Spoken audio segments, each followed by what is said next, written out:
Waste Bengal government के senior cabinet minister 10 members election commission के full bench के साथ चीफ इलेक्शन कमिश्नर और 2 इलेक्शन कमिश्नर इनके साथ हमारा एक मीटिंग पहले से तय था। तो 8-10 मुद्दों पे आज बात हुआ है और 12 बजे की मीटिंग शुरू हुआ। अभी 2:45 बज रहे हैं, 2.5 घंटा मीटिंग चला है। 10 मुद्दे पे जो आज हम लोग बात किया है, पिछला बार जब हम लोग आए थे, हमारा पिछला 1 महीना पहले 28 नवंबर को एक 10 लोगों का डेलीगेशन आया था। उसमें 5 सवाल चुनाव आयोग से किया गया था, इलेक्शन कमीशन से किया गया था, जिसका पिछला बार एक भी सवाल का सटीक जवाब नहीं मिला। उसी दिन रात को कुछ पत्रकारों को सिलेक्टिवली लीक किया गया इलेक्शन कमीशन की तरफ से कि इलेक्शन कमीशन ने हर सवाल का जवाब दिया है। उसके तुरंत बाद मैंने एक ट्वीट किया कि तृणमूल कांग्रेस के पास डिजिटल एविडेंस है और एक भी सवाल का एक भी जवाब इलेक्शन कमीशन पिछला बार नहीं दिया है। इस बार भी हम लोग 10-11 पॉइंट्स लेके आए थे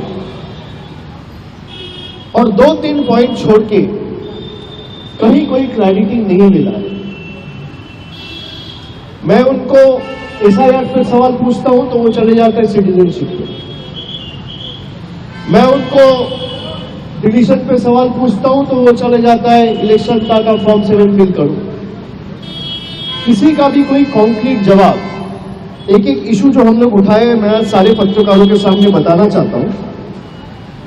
पहला तो हमने जो लॉजिकल डिस्क्रिपेंसीज के केसेस हैं, 1 करोड़ 36 लाख केसेस, और उसके अलग अलग 5-6 कैटेगरी बनाया गया है कि कुछ केसेस में पिताजी के साथ जो वोटर है उसका 15 साल का डिफरेंस है, इसलिए डिस्क्रिपेंसी में डाला है।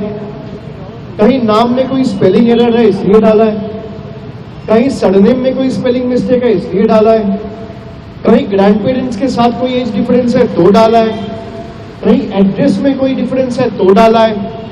लेकिन वो लिस्ट अभी तक पब्लिश नहीं हुआ है। कल रात को जब मैं दिल्ली आया तब मुझे पता चला कि AERO का जो लॉगिन है, ERO का नहीं, AERO, उस लॉगिन में पार्ट बाय पार्ट कुछ लॉजिकल डिस्क्रिपेंसीज के केसेस अपलोड किए गए। लेकिन उसमें भी जो ऐप के थ्रू अपलोड किया गया, उस ऐप में भी बहुत सारे फ्लॉज हैं जो आज मैंने मीटिंग में बताया।